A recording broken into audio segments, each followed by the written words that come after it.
Je voudrais effectivement évoquer le droit de la vente aux enchères publiques et la protection du consommateur. C'est un sujet absolument essentiel. Les garanties, deuxièmement. L'intervention d'un commissaire-priseur, intermédiaire mandaté par le vendeur, constitue aussi une autre forme de protection du consommateur. Elle tient tout d'abord aux conditions d'exercice de la profession. Ce sont toutes les règles relatives à la formation. N'importe qui ne peut pas être commissaire-priseur. Il y a un diplôme, une formation. La présence d'un régulateur, c'est le Conseil des ventes, doté d'un pouvoir disciplinaire. Et d'ailleurs, il faut bien souligner que souvent, on confond le Conseil des ventes comme, en fait, le protecteur ou le défenseur des commissaires-priseurs, ce qu'il n'est pas. Il n'est pas là pour assurer la défense des commissaires-priseurs, il est là pour assurer la protection du consommateur. Elle tient également à une sécurisation du paiement. Les fonds versés par l'acheteur pour le règlement du vendeur doivent être déposés sur un compte dit de tiers, affecté à ce seul effet et garanti par une assurance ou par une caution. Elle tient enfin aux règles de responsabilité des opérateurs et des commissaires-priseurs. Cette responsabilité porte en premier lieu sur les prestations de paiement et de mise à disposition. En second lieu, l'opérateur peut engager sa responsabilité pour tout acte concernant l'organisation de sa vente, ainsi que l'énonce l'article L321-17. Cette responsabilité porte aussi bien sur les mentions portées au catalogue, et ceci est extrêmement important, la description, la présentation des biens et l'exécution de tous les engagements contractuels vis-à-vis du vendeur comme vis-à-vis de l'acheteur. Elle ne peut pas être écartée par une clause contractuelle. Cette protection du consommateur est donc primordiale. Or, force est de constater, comme nous l'avons vu un petit peu tout à l'heure, que de nombreuses pratiques se développent de façon anarchique en utilisant l'attractivité de l'image de la vente aux enchères, abusant ainsi le public qui croit avoir affaire avec ce procédé de vente sans en avoir les garanties.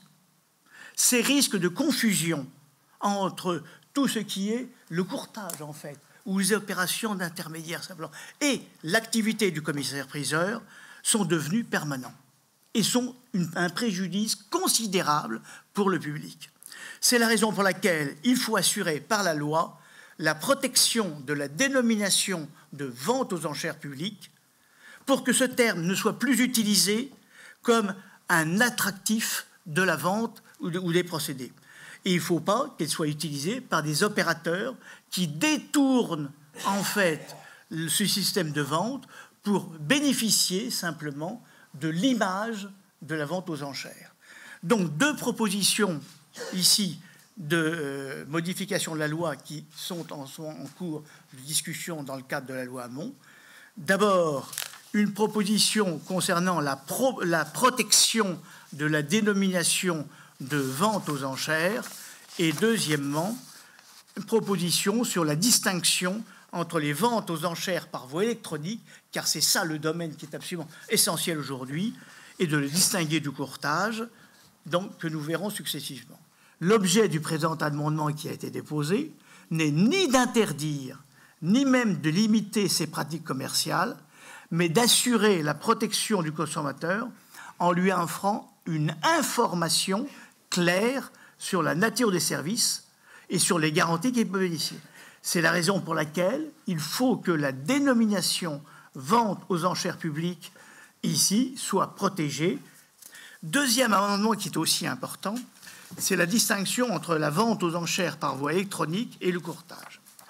Ici, il faut distinguer deux situations. D'abord, ce qui correspond à la confirmation de l'enchère dite du double clic.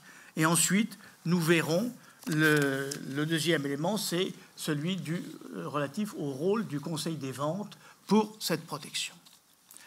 D'abord, il faut bien voir une différence de nature entre la vente aux enchères publiques par voie électronique et le courtage aux enchères par voie électronique. Ceci a déjà été évoqué.